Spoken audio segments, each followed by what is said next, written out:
You need rich people. Big stress reliever to kick somebody's butt at the end of the day, especially here in Calgary. This was probably the biggest missing feature from the iPhone. We've locked down all the trademarks on it, and we're now taking it out to market. There's one little bug that'll probably work after a couple more beers.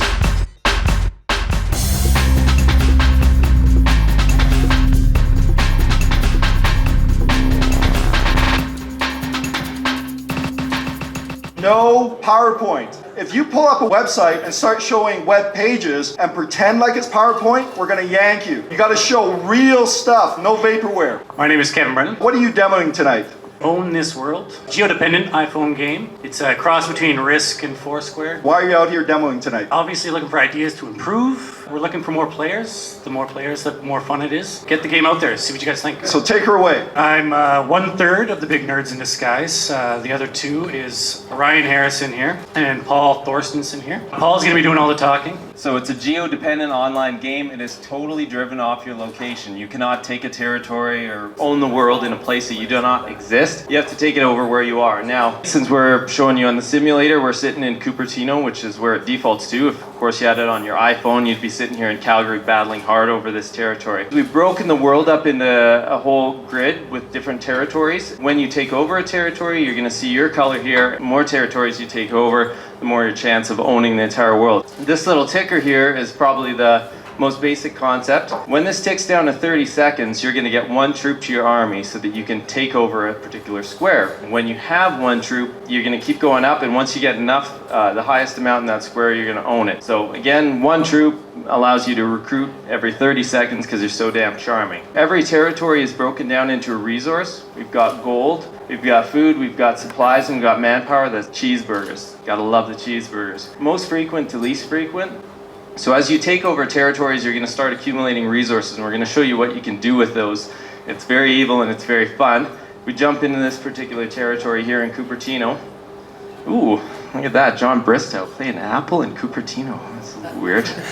Since I own the territory, I can name it. Everybody's going to see that. I have how many troops I have my resources, and then I have everybody that's fighting over this particular square right now. I can't attack myself because that's just sadistic. So I'm going to jump in and I'm going to attack Juicy because Juicy is one bad mofo. Now we've got the resources that we've been accumulating by taking over territories, and for each attack that we touch, you're going to see the attack cost right up there. So I'm going to have some fun here, and I'm going to nuke Juicy. Launch it. Alright, so Ryan launched nuke attack. This was a total waste of resources. Juicy lost 3 troops. Typically, nuke does, as you can see, 25 to 5,000 of the enemy's troops, and it's very expensive, but we just like being mean. So that's what you can do with resources currently. You can jump in there, attack your friends. Big stress reliever to kick somebody's butt at the end of the day, especially here in Calgary. We're going to rename it too. So somebody in Cupertino is wondering what the hell's going on here with DemoCamp. We have our intel screen. This is going to tell you everything that's happening against you. You can see Skinny's attacking me in Skinless. King Nippin's attacking me. There's the attacks I've done up there. Conversations going on with Kevin and Paul here. We're going to jump in and say something to Kevin. So this is where you would go and trash talk, try and get under people's skins. And last but not least, the new concept we've added, alliances. Right now we're at about 430 players, so it's very hard to get to the #1 spot, but you can start allying with friends. And of course, Ryan and I are in the Eye Candy posse for obvious reasons. I don't know how you're the leader of it, obviously, come on. So we're gonna jump over here to leaders. This is where you plot taking over the entire world. And believe me, it's worth it. Mr. Headshot here, he's got 5,838 territories, which are roughly 1 square kilometer. Now, of course, when you're sitting here going, I'm never gonna get #1, Calgary Northeast, drop that sucker back up. And then, of course, now you can compete in Calgary Northeast, try and take that over. Once you become a bigger fish, boom, you can go up to Calgary and try and take that over, etc. And last but not least, just a little bit of social media integration. Of course, you can tweet your rank there, and we'll be doing a little bit more with that with Facebook. This is the resource tab. This just gives you an inventory. As you can see, Ryan stockpiled a bunch of resources. This is how many I get each night based on the territories I own. So if I own a gold territory, each night I'm going to get a gold. So Ryan's got 27 gold territories. In the main world, you can purchase resource packs, and then, of course, if you don't agree with that philosophy, you can go into the Earth no purchases world. Or if you're like, you know what, I don't like playing with a bunch of people online, I just want to play with me and 5 friends, You could go into purchases, buy your own world, and then you'd be able to jump in there. You can actually play both worlds at once. It's the only app so far to have the YYC more apps. A bunch more will be adding this, and this is where you can go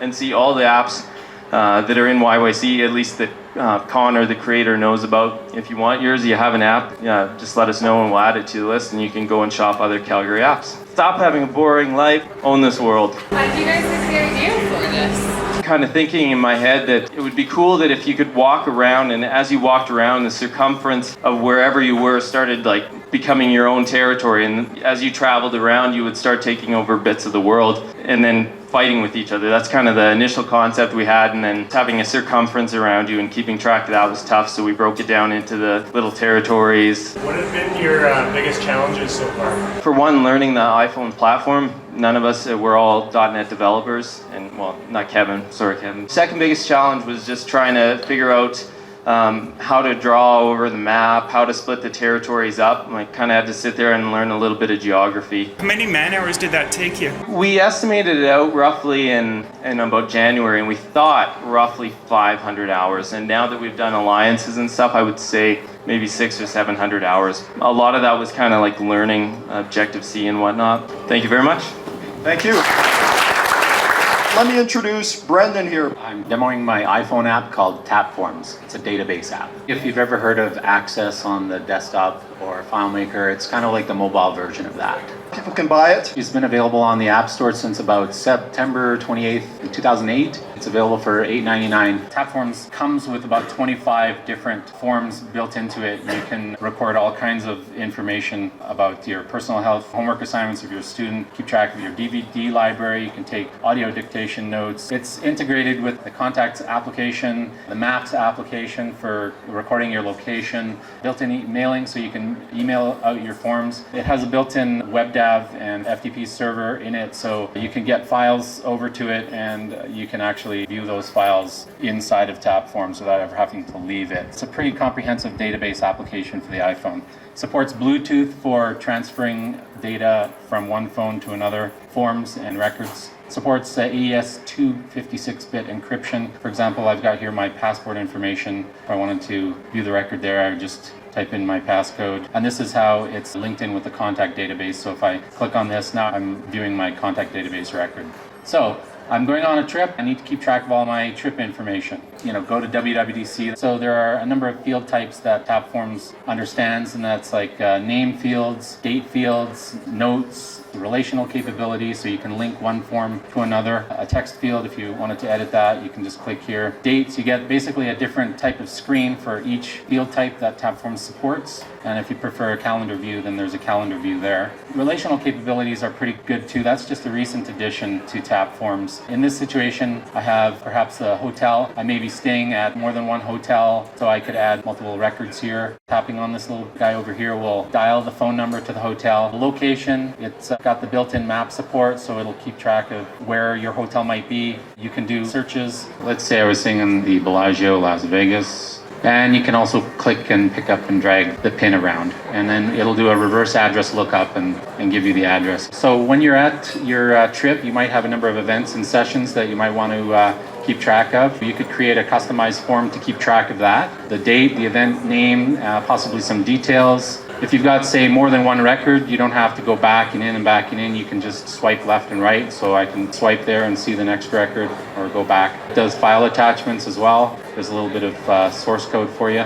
That's pretty much how easy it is to use and call up information. If you wanted to customize any of these forms, that's pretty straightforward too. Just click on Customize Form, and now I'm in the form editing tool. If I decided I wanted to use a different icon, then I could easily just change the icon here, and now I have a different icon. I could rename the form if I'd like. I can move it to a different category. I can edit and customize my categories, add new ones, rename them. I have 3 sort fields and a group field. I could group my records by any of the values in the records that I'd like. And if I wanted to add a field, there's about 17 different field types that Tapforms supports, including check marks and ratings and locations, your contacts, phone numbers, website, the email address, audio recording, and then the relational link to form capability. If you wanted to keep a record for later use, you can see there's a little star here for quick access. If you click on it, favorites will show that. If I turn it off, then we'll see that that record is no longer there. You can search globally, then it'll come up with every record that has the word Apple in it. This is also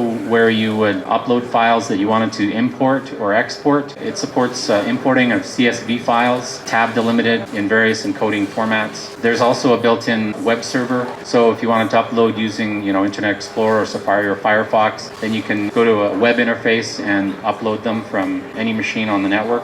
You can create new forms. You can modify the existing built-in forms. There's a backup system. It's also localized into about 10 different languages. What inspired you to come up with the idea? Because I started on it so long ago when the iPhone first came out, this was probably the biggest missing feature from the iPhone. What's your backend written in? The application's written in Objective-C, obviously, and it's using an SQLite 3 database. I use the FMDB database library to communicate with the database. You can go visit my website, tapforms.com, and get additional information and watch some screencast videos of how to use Tapforms.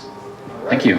Thanks, Brendan. So Ron, tell me about the company that you're demoing. What we're demoing today, the company name is Vankel Inc., but the product is Zowie TV. We're going to ultimately become the world's biggest cable company using the internet backbone as a cable backbone. This product goes to television, it goes to phone, it goes through all devices. What we're demoing today will be the portal that the consumer is coming in on the web. How can the community help you? We have been keeping this under wraps. It was running under the name Zillion TV as a project name for the last 2 years, and only in the last probably 2 months we've locked down all the trademarks on it, and we're now taking it out to market. We're looking for anybody that likes working cheap, long hours, for low pay. But a hell of an upside. Vasi Petrova is one of our lead developers on this. She's done a tremendous amount of work and a fantastic job on this. When you first come into the portal, this is the initial landing page. The intention is to bring all of the entertainment that you normally watch to you from anywhere on the planet. We're in a beta mode right now. Some people are testing. So there's system messages informing people what's going on. You can see what's being loaded into your system, what's currently sitting there waiting to be watched, suggested TV shows, suggested movies, and other things that are of interest to you, but we'll get more into that later. Divided into 3 primary sections: the network, your personal library, and the library of other people around you. So when you go into the network, you get a quick summary of the things that the system is recommending to you, and there's a lot of different recommendation systems that happen here. You go into the Sopranos, and you get internet quality information on your TV. There's nobody that hasn't probably gone out, been watching TV, fired up your laptop and said, I know that person. I know they were in this, that, or the other thing. So we can go in, we get all of the episodes in here, view any of the episodes that are available in the show. You can go into any of the cast members that are there. You can drill down into this. So if you're in there and you happen to see James Gandolfini is Tony Soprano, and you go, that's who that is. Who is he? Cross links automatically to other product that's in there from James Gandolfini, and you can see that he's in the show The Mexican. And that is music artists. So it's the music component of your life brought into this as well. Same cross-linking happens. So if you find Ice-T, for example, he'll be cross-linked with Law and Order. This center section is pretty much what you see on television. So it's from here to here is the TV experience. The menus are separate and everything. Then you go into your library, your movies, your TV shows, your music, your video clips, your photos, and your photo libraries, bringing almost part of the Facebook type experience into this as well. Channels are nothing more than an aggregation of blocks of content by like ABC, A&E, BBC, so on and so forth. And playlists are your collections or other people's collections of stuff that they've assembled, pre-assembled for viewing. Now, one of the big problems you have when you have, essentially, this puts all of the content control in the content owner's hands. And one of the big problems you have is when you have millions of pieces of content coming in, how do you get to anything? So what we've done is wrapped a social network around it that's all media centric. You can go in and you can have all your friends and start seeing what your friends are watching, what's being recommended to them. Unlike things like Facebook and stuff that are networks that reach out, we have the attitude that everything is inward facing. So it's more like circles of friends rather than networks of friends. So you can isolate your circles one to another so that, your grandmother's not watching what kind of entertaining video you're watching. You can drill in to other users and see what's in their libraries and what their video clips are and so on and so forth. This whole social network area all ultimately ties back to, like I was saying, right at the main page, where you can come in, see all this other content. We can see in here, for example, Avatar has been recommended. That can either be recommended via my friend links, it can be recommended through a combination of what my friends are watching, what they're recommending, what my other stuff I've been watching and liking and disliking. I can go in and purchase it if I want to acquire it simply by saying I'll watch it with ads, or you can out and out purchase it. And this is all at the control of the content owners. They set all these parameters, they set distribution parameters, they set access parameters, they set all that. We have nothing to do with that. Are you delivering this on the TV? We have a set-top box partnership with Motorola. We will also be able to go into the Ethernet portal coming out in the new generations of televisions. And we'll expand this to being able to use the PlayStation, the Xbox, the Windows Media Center. Any connection you already have, we want to take advantage of that. And that's part of the overall growth plan. Do you guys negotiate the license for the content of the content providers? No, we don't. We don't need to negotiate a license because the content owners, the rights holders themselves, put it into the system. We don't get into this because no PowerPoint. And the only thing I have to show you right now is PowerPoint.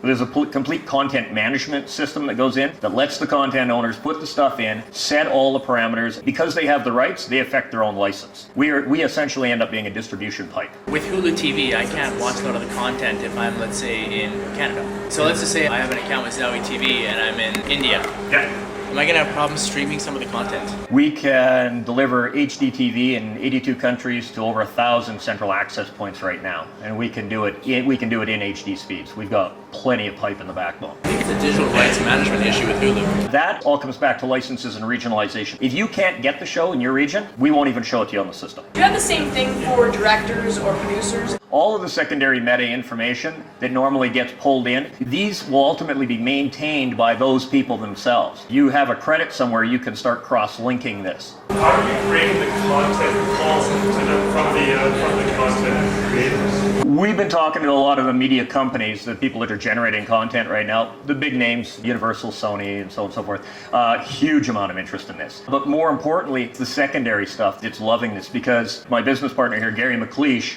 has the numbers, but I believe about 90% of all content that's out there is not accessible or readily accessible right now. Those people would just love to have a mechanism to find it. If you have a TV show like Back to You with Leslie Grammer, got canceled off the air. It had an audience. That audience still watched it. They were fans of it, and it got lost. Somebody produced that, they made it, they brought it to market, and there is an audience and there is a connector. It gets canceled off the air because there's something better for that time slot that'll make more revenue for the network. We don't have that problem. This show will last as long as possible. Platform flexibility. This works on every browser. This is pretty much all written in Linux on the back end. Set-top box software is all Linux right now. There is a Microsoft version that's available because some boxes are Microsoft. It's been built right from the ground up to be completely as agnostic as possible, because we fully expect that it will get integrated into set-top boxes and televisions more so as we go forward, and mobile especially. Estimated release date? We're looking for this fall. We're in beta right now, and the waving hand behind you. What kind of technology are you using to repurpose the media to different devices? We will end up partnering with a company that specializes in transcoding everything. Yeah, right now we do it ourselves, but it's a waste of our resources because there's better companies out there to do it. Okay, thank you. Thank you, Ron. YCombinator.com. It's a nice little tech incubator that happens down in Silicon Valley. The founder, Paul Graham, has a little saying. He says, to create a vibrant tech community, you need two groups of people. You need geeks and you need rich people. He's probably a combination of both geek and rich people because he's done both. Sean Abbott was here about a year ago giving us a demo on Tint. They've had some recent really positive developments. So Sean, I'd like to bring you up. Could you tell us a little bit about what's happening with Tint? 150,000 publishers have adopted Tint's system in order to track user behavior on their websites. Publishers, as it turns out, are both mortified and delighted that readers like us do something very simple very frequently, and that is not click on the social media button. We almost never, as users, share this or add that or Facebook this. For any time anyone clicks one of those, 20 people will do what?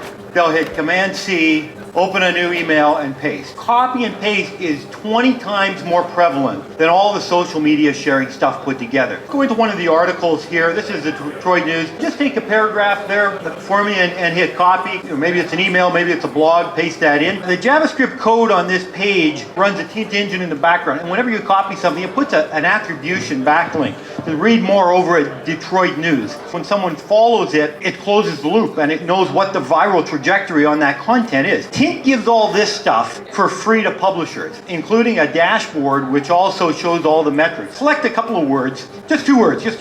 When you hit copy there are multiple different intent that we as users have when we copy something. If we copy a paragraph, we're going to share it. And that information on sharing is incredibly valuable data. Linking back to the site is incredibly valuable. It creates almost 2% incremental traffic. It gives as much SEO boost as 3 guys sitting in the corner hammering out fixed hard links on blogs. That's real value for publishers. But when people copy a short link, they're going straight to the search bar. They're going to search on it. What happens to the Detroit News when you go copy on that? You're gone. They've lost your revenue. Google makes money, advertisers make money. They've lost you as a reader, you go to another site. What Tint does is intercepts that and makes it content-based search. They put a landing page right here. It's got search results. We can do sponsored search.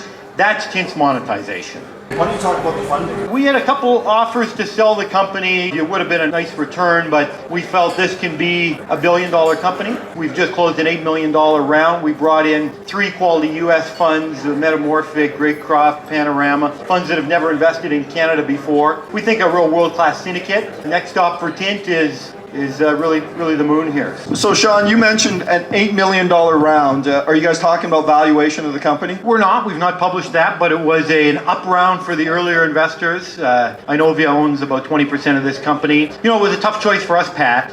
We could easily have funded this company ourselves, and then we would own a larger piece of the company, but we felt that bringing some top tier funds from the US into a Calgary story, into an Alberta startup, would be good for the ecosystem, good for the environment, and increase our chance of success with the company. So we own less now of a company that we think will be more likely to achieve that desired outcome. Well, thank you very much, Sean. How about a round of applause?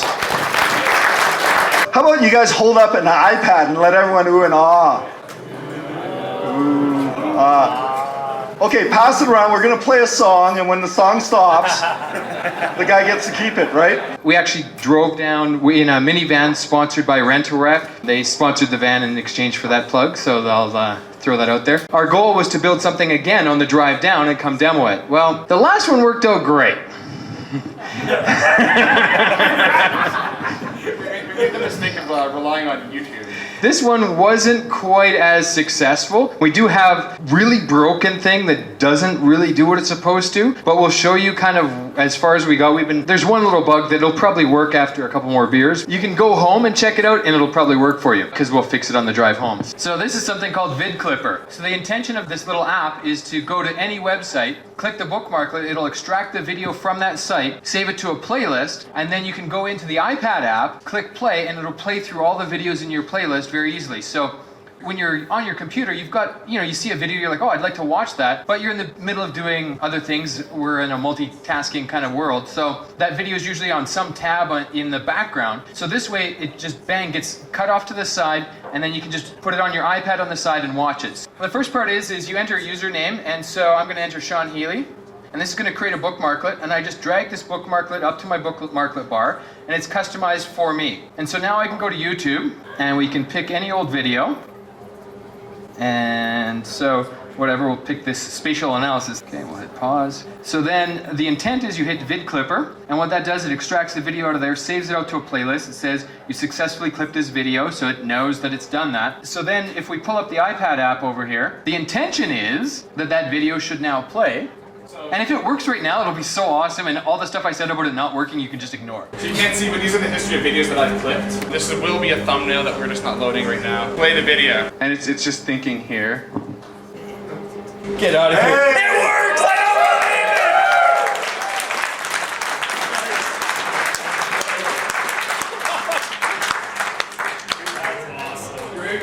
Okay, that really wasn't supposed to work. The disconnect we were having was I was testing with my own videos, and then the videos that YouTube was giving us wasn't working, but they seemed to be fixed. Well, that's awesome. So now fast forward through the video so we can get to near the end. So this is all streaming from YouTube. We're not actually hosting any of the video or anything. We're just basically bookmarking the URL, putting in a playlist. And then the whole goal with this is in between each ad or each video, we throw an ad in there. So we actually built some ad content that theoretically will play here. Basically, the idea is you clip all your videos and then we'll throw an ad, a 10-second ad in between each one and make money off of it. So the video should be about to end here. The video is just going to end here and it's going to slide down and an ad should come up. Oh, we got the video working and not the ads. So the first one here is from our sponsor, Rent-A-Wreck. If you need to rent a car, they're awesome.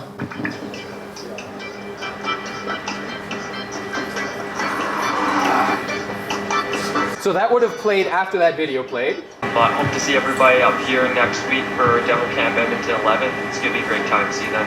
Let's get it started in here. We're running DemoCamp Edmonton next week, so we invite you guys to come down, and if you want to build something, don't do it so ambitiously. Thanks. We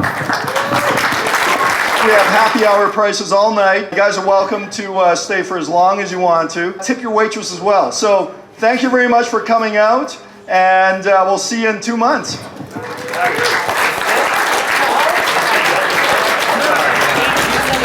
you.